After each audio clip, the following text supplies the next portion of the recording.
ಜಿನೇಶನ ಭಜನೆ ಮಾಡೋಣ ಬನ್ನಿರೋ.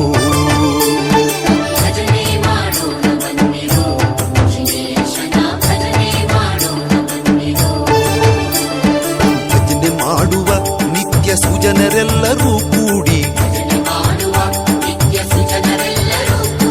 ಕುಜನ ಸಂಗವ ದೂರ ಮಾಡಿ ಸದ್ಭಕ್ತಿಯಿಂದ ಭಜನೆ ಮಾಡೋಣ ಬನ್ನಿರೋ.